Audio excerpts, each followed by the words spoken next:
जन्म साखी साखी समुंदर की। एक दिन मर्दाने ने कहा, हे महाराज, मेरा मन चाहता है कि समुंदर में जो लंका है उसका भ्रमण किया जाए। तो गुरु जी ने कहा, अच्छा, आप लोग अपने नेत्र बंद करो। जब मैं और मर्दाने ने नेत्र बंद करके क्षण पीछे खोले तो हम लोग गुरु जी के साथ महान समुद्र तट पर खड़े थे।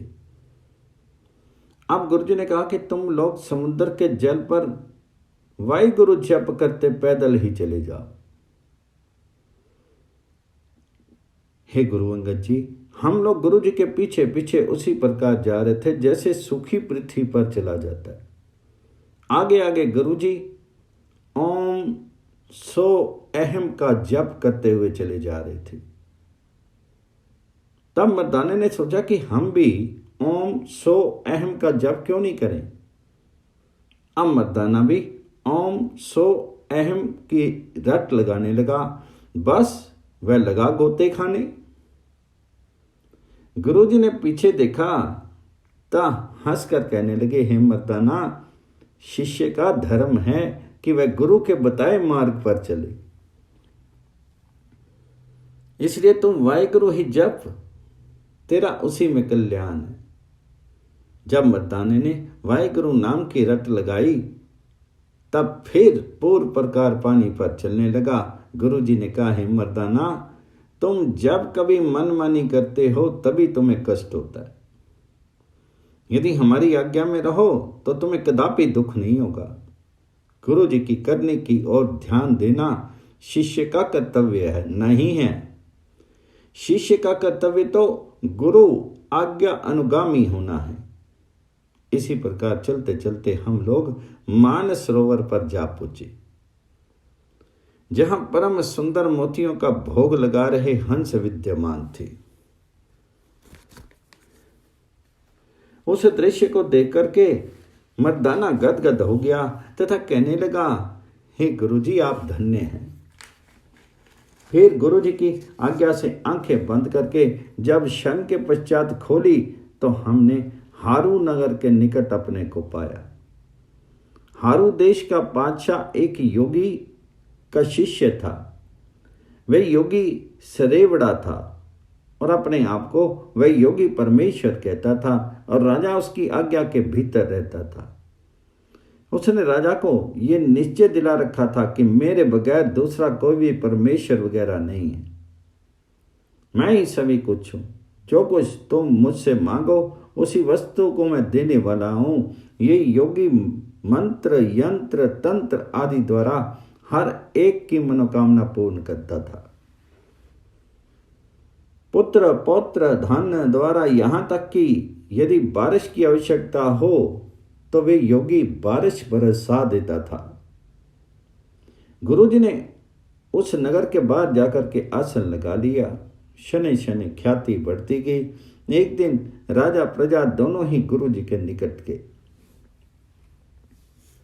सभी ने गुरु को प्रणाम किया। गुरु जी ने कहा, हे राजन, एक बात सुनी गई है कि तुम लोग परमेश्वर को नहीं जपते। तब राजा ने कहा, हे महाराज, हमारा जो गुरु है वही ईश्वर है, उससे अतिरिक्त और कोई भी परमात्मा नहीं है। तब गुरु जी ने कहा, राजन, आप लोगों का व्यवहार किस प्रकार चलता है? तो राजा ने कहा, हे संत जी, हमें जल, अग्नि, प्रकाश, पुत्र, धन आदि के जिस वस्तु की आवश्यकता होती है वह सभी कुछ गुरुदेव की कृपा से हमें प्राप्त हो जाता है। भाव यह कि हमारी सभी कामनाएं वे गुरुदेव ही पूर्ण कर देते हैं। जब ये बात गुरुजी ने सुनी तब गुरुजी ने उसी योगी की सारी शक्ति खींच ली। उससे वर्षा रुक गई। जब सभी लोग पानी न मिलने से दुखी हुए, यहाँ तक कि पीने को भी पानी नहीं रहा, तब राजा ने प्रजा के चंद बड़े आदमी लेकर के योगी के पास जाकर कहने लगी, हे योगी जी, हम लोग तो मारे प्यास से मरने लगे, कृपया वर्षा करो। तब योगी ने बहुत यंत्र मंत्र किए परंतु कुछ पार नहीं बसाई।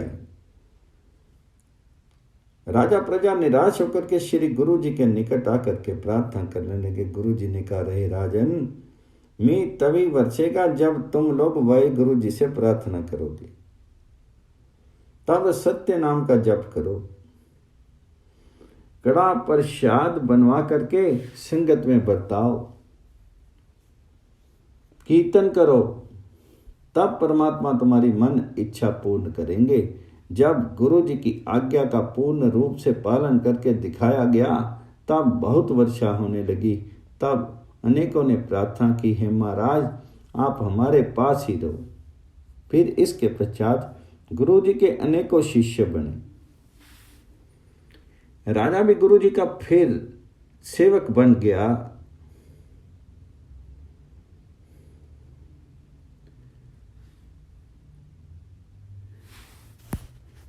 गुरु जी ने अपने पवित्र मिशन का उपदेश दिया, एक करके कीर्तन करवा करके सद उपदेश दिया तथा कहा, हे सज्जनों, कोई जन्मने मरने तथा मरने वाला ईश्वर नहीं होता। स्मरण तो उसी अयोनि का करना उत्तम है। अन्य का भजन अथवा स्मरण लाभ के स्थान पर हानि ही होगी। तब राजा ने ज्वार का थाल भर करके गुरु जी को भेंट किया। गुरु जी ने कहा, हे राजन, हमारे पास नाम धन है, इस धन की अब हमें आवश्यकता नहीं है।